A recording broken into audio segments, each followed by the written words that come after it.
The silence that preceded the storm was deceptive, a fragile calm that had settled over the Middle East like a held breath. For 72 hours following the initial U.S.-Israeli airstrikes, the world watched and waited, knowing with a dreadful certainty that Iran's response was not a matter of if, but when. Diplomats shuttled between capitals, delivering urgent messages that were politely received and promptly ignored. Satellite imagery revealed frenetic activity at Iranian missile bases, the telltale signs of a force preparing to unleash its wrath. Then, as dusk painted the Persian Gulf in shades of orange and purple, the silence was obliterated. From launch sites hidden in the Zagros Mountains and the deserts of Khuzestan, plumes of fire and smoke erupted, sending the first wave of vengeance arcing toward the night sky. The scale of the barrage was unlike anything witnessed in modern Middle Eastern warfare. Military analysts watching the data streams in real time struggled to comprehend the sheer volume of the attack. It was not a symbolic salvo, not a carefully calibrated message. It was a deluge. Over 350 projectiles, a lethal cocktail of ballistic missiles, cruise missiles, and explosive-laden drones surged toward Israeli airspace. The Islamic Revolutionary Guard Corps, in a statement read on state television amid footage of the launches, declared this Operation True Promise had begun, framing it as both a retaliation for the strike on its consular annex in Damascus and a demonstration of a new, terrifying reality. Iran could and would strike its enemies directly from its own soil with overwhelming force. For the citizens of Israel, the night transformed into a waking nightmare. Sirens, the most chilling sound in the Hebrew lexicon, wailed from the Golan Heights to the Negev Desert, from the coastal plain to Jerusalem itself. The familiar instructions from the Home Front Command, enter the protected space and remain there for 10 minutes, were rendered almost absurd by the scale of the threat. Families huddled in their reinforced security rooms, known as mamads, listening to the deep thud of interceptions and the ominous booms that signaled impacts. The sky above them became a canvas of destruction, streaked with the vapor trails of Israeli Arrow and David's Sling interceptors, American Patriot batteries, and even the reported involvement of French naval assets, all racing to impose a shield over the tiny nation. The international coalition that assembled to defend Israel was in itself a historic development. For years, Israel had fought its wars alone or with tacit American support. But this was different. The Biden administration, despite its public frustrations with Prime Minister Netanyahu, had orchestrated a remarkable defensive alliance. American fighter jets from carriers in the Mediterranean and bases in the region joined the fight, their radars painting a comprehensive picture of the incoming threat. Jordan, walking a diplomatic tightrope, confirmed it had intercepted Iranian drones that violated its airspace, a move that infuriated its own public but demonstrated the depth of concern among Arab states about an Iranian victory. The United Kingdom and France contributed assets, creating for one night a de facto NATO-style air defense coalition over the Holy Land. Despite the unprecedented defensive effort, the sheer mass of the Iranian assault guaranteed breaches. The Iron Dome, designed to intercept short-range rockets, was largely irrelevant against the hypersonic ballistic missiles that constituted the core of the threat. The more sophisticated Arrow system, designed to intercept ballistic missiles in the upper atmosphere, performed heroically, but the laws of physics are unforgiving. Several missiles evaded the defense bubble. A direct impact was recorded at the Nevatim Air Base in the Negev, a critical installation housing Israel's F-35 squadrons. While the military rushed to downplay the damage, satellite images later revealed significant structural damage to a hangar and surrounding infrastructure, a psychological blow as much as a physical one. The global economic response was instantaneous and brutal. Oil markets, the nervous system of the world economy, spiked in ways that shocked even seasoned traders. Brent crude soared past $130 a barrel as the immediate risk of a broader conflict threatening the Strait of Hormuz was priced into every futures contract. Stock markets from Tokyo to New York plunged, wiping trillions of dollars in value as investors fled to the perceived safety of gold and the U.S. dollar. The cost of food, already inflated by the war in Ukraine, was set to skyrocket further. For every leader in Europe and Asia, the immediate concern shifted from geopolitical solidarity to the stark reality of inflation, recession, and the potential for social unrest on their own streets. In Tehran, the atmosphere was one of defiant celebration mixed with deep apprehension. State television broadcast looped footage of the missile launches set to martial music as crowds took to the streets waving yellow Hezbollah flags and portraits of the supreme leader. The regime had delivered on its promise of revenge, restoring a measure of deterrence after the humiliation of the Damascus strike. but the joy was tempered by the knowledge that this was not the end, but the beginning. Every senior commander in the Revolutionary Guard knew that Israel's response, when it came, would be severe. The question burning in the corridors of power in Tehran was not whether they had struck a blow, but whether they had just signed their own death warrant. The Israeli War Cabinet convened within hours of the all-clear, the bunker beneath Tel Aviv buzzing with the electricity of imminent decision. The political and military leadership were united in their assessment. The era of strategic patience was over. Iran had crossed every red line, launching a direct state-on-state attack that fundamentally altered the security architecture of the region. The debate was not about whether to respond, but about how. The Hawks, led by Minister of Defense Yoav Gallant and Minister without portfolio Benny Gantz, advocated for an immediate, devastating strike against Iran's nuclear facilities, a decapitating blow that would set the program back by years. The more cautious voices, including the head of Mossad, David Barnea, urged a measured, symbolic response to avoid triggering a full-scale regional war. The United States, while participating in the defense, was now engaged in an equally frantic effort to restrain the offense.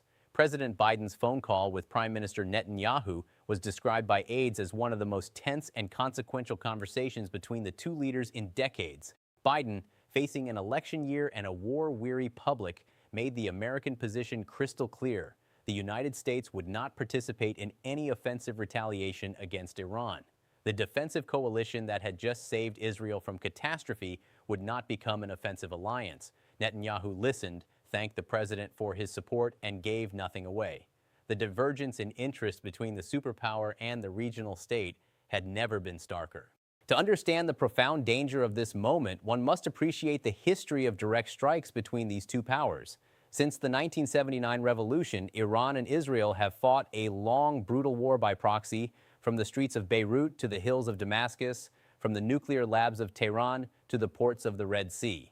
They have attacked each other's ships, assassinated each other's scientists, and bombed each other's embassies. But they have never, until now, exchanged direct state-on-state fire on this scale. The taboo that governed their relationship, the understanding that the conflict would remain in the shadows, has been shattered.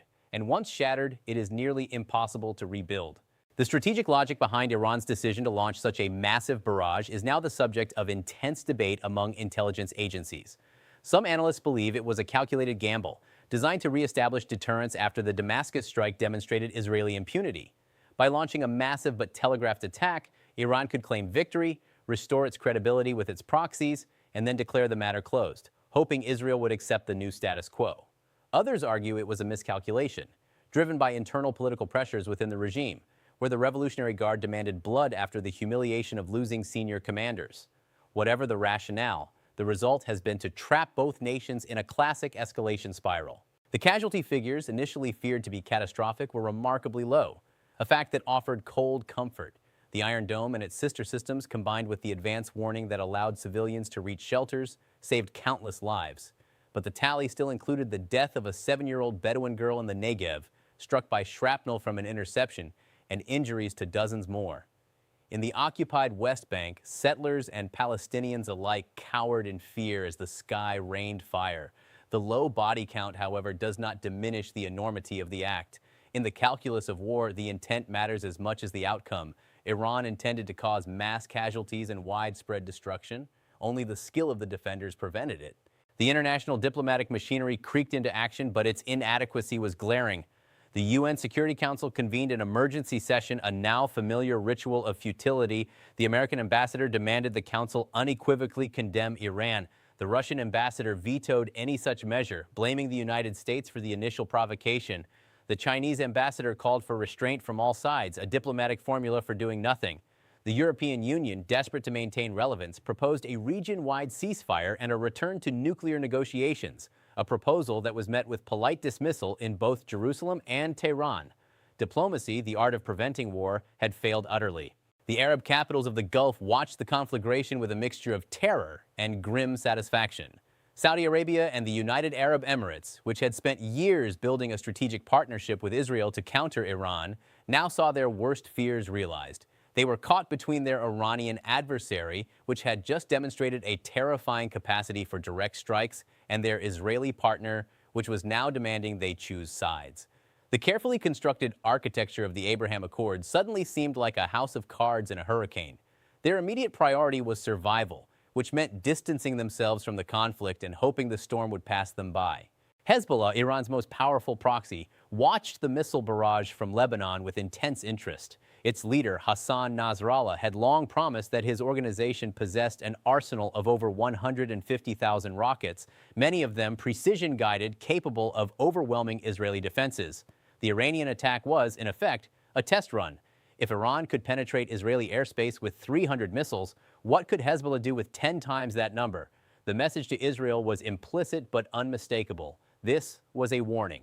If Israel retaliates against Iran, the northern front will open, and the destruction visited upon Tel Aviv and Haifa will make the current attack look like a firecracker. Within Iran, the regime faces a volatile internal landscape. The population, weary of economic sanctions, political repression, and the endless cycle of confrontation, watched the missile launches with a complex mix of emotions. For some, it was a moment of national pride, a demonstration that Iran could stand up to the combined might of the United States and Israel. For others, it was a source of dread, a reckless gamble by a regime that cares more about its survival than the well-being of its people. The protests that have periodically rocked the country could easily reignite if the war brings further economic pain and isolation. The regime is gambling that external conflict will unite the nation. It may instead accelerate its internal decay. The nuclear dimension, always the core of this conflict, has now taken on terrifying urgency. With the region at war, the last vestiges of international inspection and diplomacy have evaporated. Iran's nuclear program, already advanced, is now racing forward without meaningful constraints. The consensus in Western intelligence agencies is that Iran now possesses enough enriched uranium for several weapons and is closer than ever to assembling a deliverable warhead. The Israeli government, facing an existential threat, views a nuclear-armed Iran as a red line that cannot be crossed. The logic of the Samson option, Israel's doctrine of last resort, looms over the deliberations in Jerusalem. The United States finds itself in an impossible strategic position. It is committed to Israel's security, a commitment that has just been demonstrated in blood and treasure. But it is also desperate to avoid another Middle Eastern war, a conflict that would drain resources, inflame global opinion, and destabilize the entire region. The Biden administration is now engaged in a frantic balancing act, providing Israel with the support it needs to defend itself while simultaneously restraining it from actions that would trigger a wider conflagration.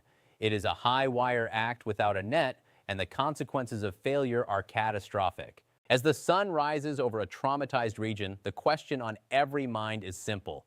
What comes next? The immediate future will be determined in the war rooms of Tel Aviv and Tehran. Will Israel launch a devastating retaliatory strike, risking an all-out war?